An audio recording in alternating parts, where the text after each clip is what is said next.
you so much. Thank you to anyone who contributed in one way or the other to make this evening so successful.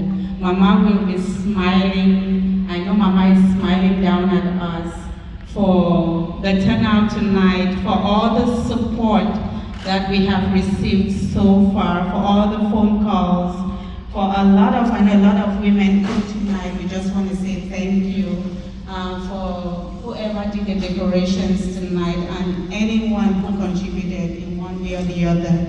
We just want to say thank you. So I'm going to go ahead and read Mama's biography. So Mama Elizabeth Makini Fonji, alias Mami Nyanga, that's how they used to call her. They also used to call her Mami Pamenda. Was born in the early 1920s in Bamenjo. That's close to Buda. So she was born in Bamenjo, Cameroon. She got married in her early 20s. So she got married when she was very young, as most of our mothers did in those days. She gave birth to her first child, Mami Magdalene Drini Tamo, who is my mother. Unfortunately, her first husband was killed during the War of Independence. She was then forced to marry her brother-in-law, as per the Bamileke tradition in that time. So at that time, her husband passed away and she married her brother-in-law. That's our Bamileke tradition. That's what we do. So,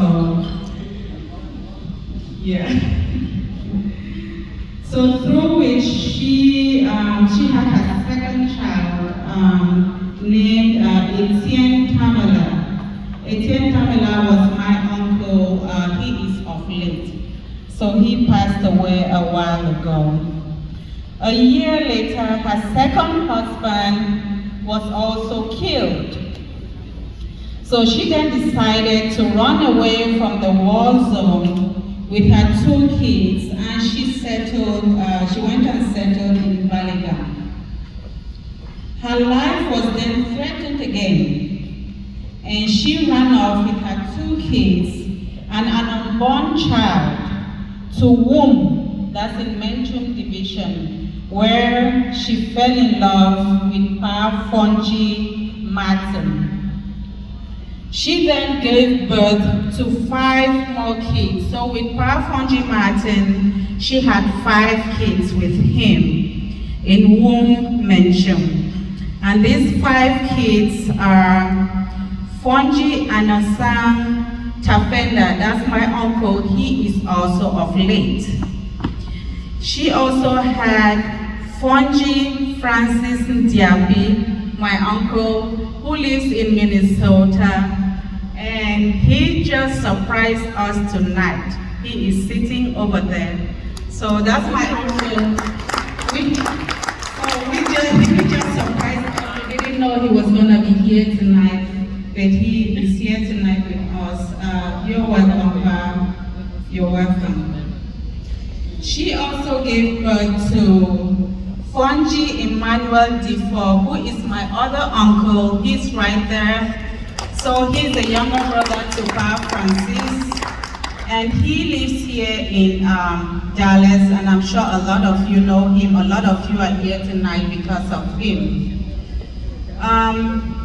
She also had Bertha Maniwu, who is I'll call her my rival, because both of us were almost the same age. So this is my auntie and my friend. So we are both the same age, so we are always doing things together. And she also lives here in Dallas, and I'm sure a lot of you know her here, and you guys came because of her. Oh, really? Oh, I'm sorry. Oh, I'm so sorry. I'm from Dallas, so that's why I'm calling Dallas. She lives here.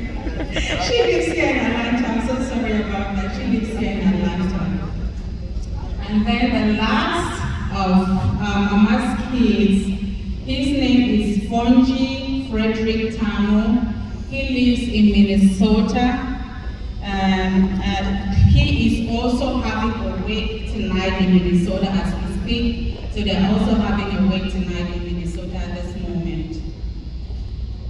Through her 7 wonderful children, she was blessed with 25 awesome grandchildren. So she has 25 grandchildren. Who extended her generation with 26 marvelous great-grandchildren. So she has 26 great-grandchildren. Mama was known by many as a great businesswoman and also a great farmer. A lot of people know her in the Bamenda Main Market because she had her shed there in the Bamenda Main Market at the back.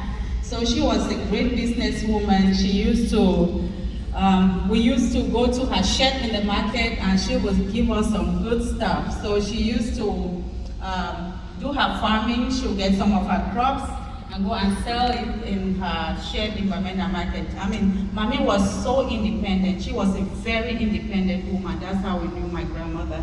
She was so independent.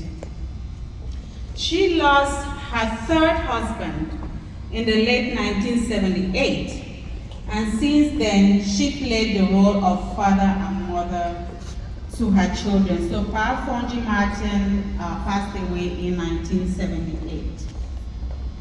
She raised her children to become fruitful members of the society. She later relocated to Bamenda, where she continued with her business at the Bamenda Main Market. So she was in Bamenda for a very long time, and that's where she lived most of her life, doing her business, taking care of herself. She was very independent. We were lucky about that. Mama never bothered anybody. She was doing her business and taking care of herself. Grandma Elizabeth was a lioness who vividly fought anyone who attempted to hurt her kids. We knew Grandma. If you knew Grandma, do not play with her kids. In 1990, while her boys were playing at the Village Cup soccer finals, Mommy actually jumped into the field with an umbrella to pick somebody up. Because, yeah, she did that. Because of the opposite team, because there was somebody who hurt one of her kids. So she actually jumped into the field with an umbrella to find the opposite team. She has traveled, she has been here in the US she's been here several times, and I'm sure a lot of people here have met Mommy before. She has been here several times. She has also traveled to Italy. So she was my grandma was a very strong woman. She was a very healthy and strong woman. I was lucky for that. She then retired to her village of birth, Bamenda, in 2020. Where she lived happily until she was called to rest by the Almighty God on July 29, 2022. So Mama, before she passed away, she had tried to village to spend the rest of her life there. So that is where she passed away. This is the end of her biography, but I would like to say some little thing about my grandmother. She was the strongest woman I knew. My grandmother, she was very little. She was a little lady. She took very good care of herself. My grandmother, she was Mommy, and she took very good care of herself. I remember 1 week before she passed away, my brother and the wife went to the village to visit her. 6 days before she passed away, Mama was still walking by herself. She was at that age that she could still walk by herself, she could eat by herself, she could do her things by herself. So when my brother went to the village to visit her, Mama wasn't there. She had gone to the neighbor's house to visit, so they went there and they brought her back. It was slowly, before she passed away, we made sure we took a lot of videos. There was a lot of videos of Mama, so we actually really enjoyed her last days.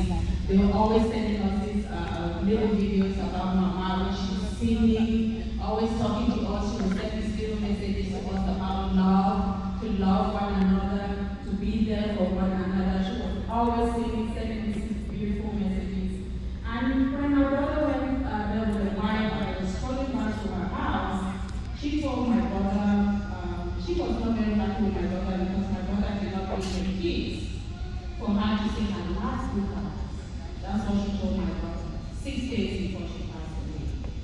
So my grandmother, I mean, we are very fortunate, we are very lucky to have spent that precious time with her. She was the life of the party. Anybody who knows grandma, wherever she would dance and she would crack jokes. So we just want to thank everybody again once more for being here tonight with us, to remember her, to celebrate her, and pray that in all the parts of your various institutions safe. Thank you so much for coming.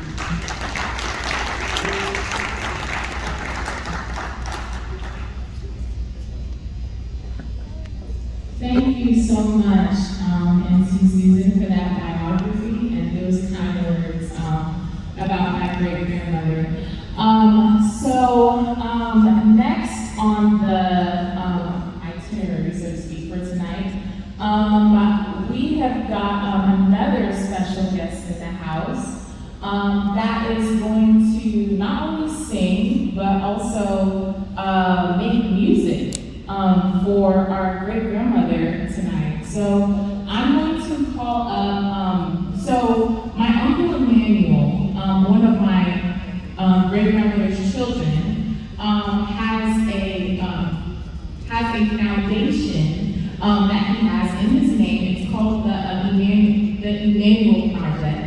And he actually came here and invited his pastor, Pastor Matt Johnston, to support him in his mother's passing and play a song. So without further ado, I'm just going to call up Pastor Matt Johnston to come up and play the song. You guys give him a hand?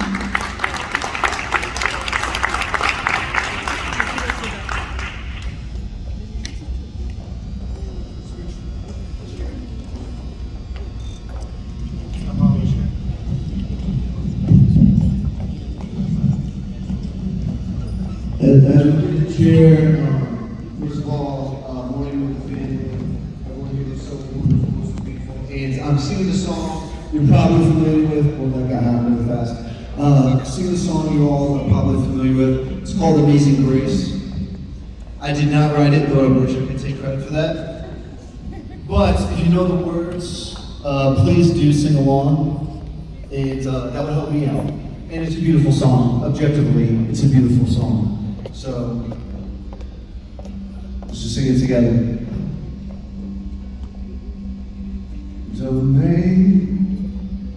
Amazing grace, and how sweet the sound that saved a wretch like me.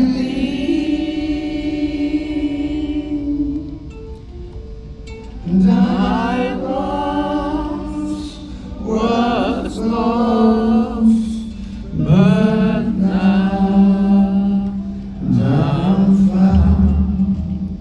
Was blind, but now I see. When we've been there 10,000 years, bright shining as the sun,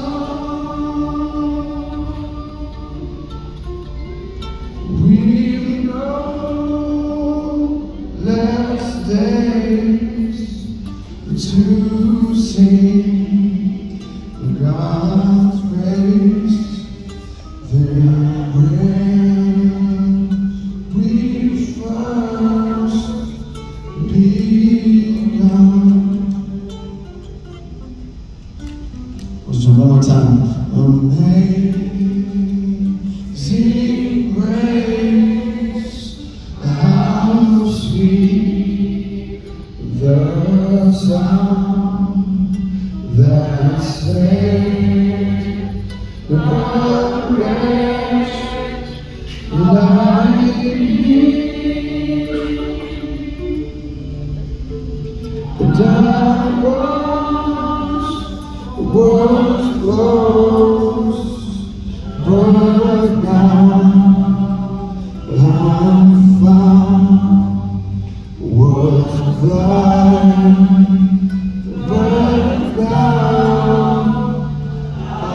shall see.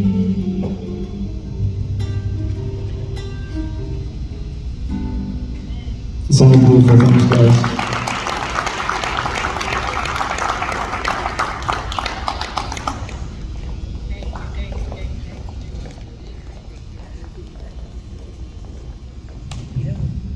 All right, can you guys give Pastor Matt Johnston another hand? That was beautiful. Thank you so much. Thank you. So next, I'm going to call on the stage.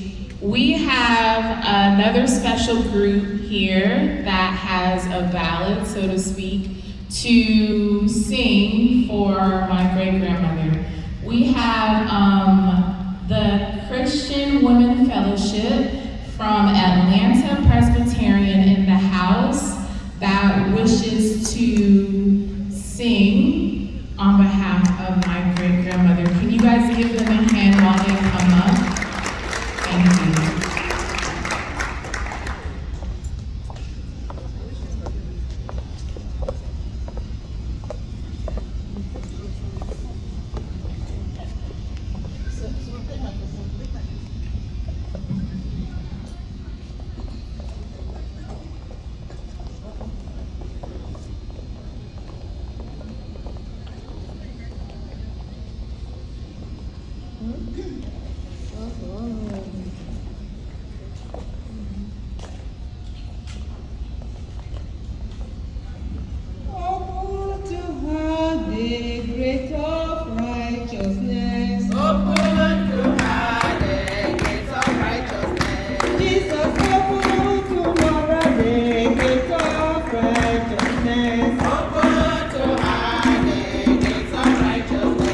She will go into it and praise the Lord. Open to her the gates of righteousness. She will go into it and praise the Lord. Open to her the gates of righteousness. Jesus, open to her the gates of righteousness. Open to her the gates of righteousness. Father, open to her the gates of righteousness. Open to her the gates of righteousness. She will go into it and praise the Lord. Open to her the gates of righteousness. She will go into it and praise the Lord. Open to her the gates of righteousness. Open to her the gates of righteousness. Open to her the gates of righteousness. Savior, open to her the gates of righteousness. Open to her the gates of righteousness. She will go